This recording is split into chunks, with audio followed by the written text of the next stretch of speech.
Sa video na ito ay pag-uusapan po natin ang isa sa mga mainit na balita dito sa mundo ng crypto kung saan ay ang pag-akyat ng presyo ni Bitcoin sa mahigit $105,000. Anong koneksyon ito sa desisyon ng Federal Reserve na i-pause ang interest rate cuts at bakit mahalagang maunawaan ito? Bakit mahalagang maunawaan po natin ito bilang mga Pinoy crypto traders at investors? Kaya yan po ang siyang ating pag-uusapan sa video na ito. Pero bago po tayo magpatuloy, ay nais ko lamang po munang bigyang linaw ang aking disclaimer kung saan ang nilalaman po ng video na ito ay hindi po ito isang financial advice. For education and information purposes lamang po ang layunin nito. Ano nga bang nangyari sa FOMC meeting at ang desisyon ng Federal Reserve? Ayan. Itong nakalipas po na Wednesday ay naganap ang Federal Open Market Committee or FOMC meeting kung saan ay in-announce po ni Ginoong Jerome Powell, ang Federal Reserve Chairman. Yan, siya po ang Federal Reserve Chairman. Sa kanyang announcement ay ayon sa kanya ay pansamantalang ititigil po ang pagpuputol or interest rate cuts. Ayan. Bakit? Yan yung tanong, bakit? Ito po ay dahil mataas pa rin ang inflation na nasa ibabaw ng kanilang target na 2%. Sa ngayon, ang federal fund rate ay nananatili sa pagitan po ng 4.25% hanggang 4.5%. Ang desisyon na ito ay nagdulot po ng matinding galaw sa equity market. Bumagsak ang S&P 500 at Nasdaq Composite ng 0.5%, habang ang Dow Jones Industrial Average ay nalugi ng 137 points or 0.3%. Ngayon ay paano naman po ito nakaapekto kay Bitcoin? Ayan, kakaiba po ang naging reaksyon ni Bitcoin sa balitang ito. Habang bumagsak po ang stock market, si Bitcoin naman ay nanatiling matatag at tumaas pa nga ang kanyang presyo. Mula po sa $104,000 ay umakyat ito sa mahigit $105,000 na presyo. Ayon po sa market intelligence firm na Sentiment, ito ay isang sinyalis na nagiging mas mature na ang cryptocurrency sector. Dati ay sinasabing si Bitcoin ay parang isang high leverage tech stock na madaling maapektuhan ng galaw ng interest rates. Pero ngayon, tila nagiging independent na ito sa stock market. Ngayon ay ano po ang ibig sabihin ng stability ni Bitcoin para sa mga investors? Yan, sa nakalipas na 5 taon ay malaki po ang naging koneksyon ni Bitcoin sa interest rates ng US.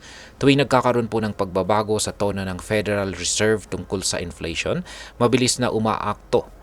Yan, or umaakto ang presyo ni Bitcoin. Dahil dito ay maraming skeptics ang nagdududa kung tunay nga bang isang digital gold o hedge laban sa inflation itong si Bitcoin. Pero ayon po sa Sentiment, mas maganda ang performance ni Bitcoin noong mga panahong hindi ito gaanong umaasa sa stock market.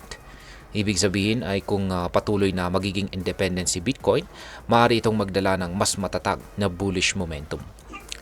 Ngayon ay ano po ang sinabi ni Ginoong Jerome Powell tungkol sa crypto? Ayan, isang malaking bagay kung bakit nagkaroon ng bullish momentum si Bitcoin ay ang pahayag nitong si Ginoong Powell na ang mga bangko ay maaring magbigay ng serbisyo sa mga crypto firms basta't maayos po nilang maintindihan at ma-manage ang mga risk nito. Kaya yan, ito po yung kanyang aktual na sinabi rito. Banks are perfectly able to serve crypto customers as long as they can understand and service the risk. Kaya ayon po yan mismo kay Ginoong Powell. Nilinaw na rin po niya na ang Central Bank ng Amerika ay walang kapangyarihang pagbawalan ang mga financial institution na makipag-ugnayan sa mga crypto clients dahil lamang sa mga risk na kaakibat nito. Isa pa ay sinabi rin niya dati na si Bitcoin ay hindi maaring gawing strategic reserve asset ng Fed. Ngunit tinawag niya itong digital gold na maaring makipagkompetensya sa mga precious metals. At ano naman ang epekto nito sa crypto market? Sa kasalukuyan ay tumaas po ng 2% ang presyo ni Bitcoin sa $105,167, habang ang global crypto market cap naman ay lumago ng 2.3% sa nakaraang 24 oras, kung saan ay ito na po ay nasa $3.57 trillion. At ngayon ay ano naman ang maaring maging epekto nito para sa atin bilang mga Pinoy crypto traders at investors, lalong-lalo na sa mga interesado rito kay Bitcoin. Ayan. Para sa atin ay mahalaga pong maunawaan natin na ang desisyon ng Federal Reserve ay may direktang epekto sa galaw ng crypto market. Kung mas nagiging independent si Bitcoin mula sa traditional financial markets, mas nagkakaroon ito ng potensyal na maging mas matatag na investment option. Dahil dito ay magandang pagkakataon ito para pag-aralan ang diversification ng portfolio. Hindi na dapat basta lang nakabase sa galaw ng interest rates ang mga investment decisions. Sa halip ay dapat na pagtuunan din natin ng pansin ang mga macroeconomic trends at global market conditions.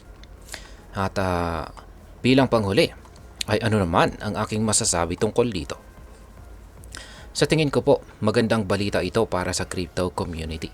Kung mas nagiging independent si Bitcoin, mas lalakas po ang tiwala ng mga tao dito bilang isang digital asset na maaring magbigay ng seguridad or security sa gitna ng economic uncertainties.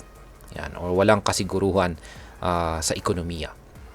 Pero tandaan, mahalaga pa rin ang tamang research at saka risk management sa pag-i-invest.